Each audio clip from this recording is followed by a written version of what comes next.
ఈ పేషెంట్ భీమయ్య మడి భీమయ్య మోతుగూడెం నుంచి ఫీవర్ బాడీ మొత్తం ర్యాష్ అని చెప్పి మా హాస్పిటల్ 4 తారీఖు వచ్చారు. ప్లస్ లీవ్ కావాలని లీవ్ లెటర్ ఇచ్చాము. ప్లస్ కన్విన్స్ చేసి హాస్పిటల్లో ఈ ర్యాష్ కోసం అందించాము.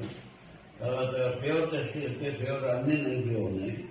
కానీ ఎందుకని మంచిది ర్యాష్ ఇల్లు ఉన్నాడని పీసీ దగ్గర పంపించడం జరిగింది. పీసీ గారు స్ట్రెప్టైజ్ టెస్ట్ చేసి స్ట్రెప్టైజ్ పాజిటివ్ అని చెప్పి మళ్ళీ మా దగ్గర పంపించారు. ఇప్పుడు మా దగ్గర కూడా స్ట్రెప్టైజ్ డిజిట్ మేడం చెప్పిన దాన్ని బట్టి స్ట్రెప్టైజ్ కిట్లు కూడా తెప్పించారు. అలా ఫీవర్ అన్నోన్ కాస్తో ఉంటే స్ట్రెప్టైజ్ కూడా ఎక్స్క్లూడ్ చేసుకోవడానికి ఈ 20 కేసులు ఉపయోగపడుతుంది తెప్పించాము. దాంట్లో చేసిన కూడా పాజిటివ్ వచ్చింది. కానీ ఆ స్ట్రెప్టైజ్ ట్రీట్మెంట్ మా డాక్టర్ ఇచ్చే ట్రీట్మెంట్ తోటి ఈ పేషెంట్ బాగా రికవర్ అయ్యాడు. వచ్చినప్పుడు బెడ్ నిండాను unable to walk only wheel chair మీద ఉండేవాడు.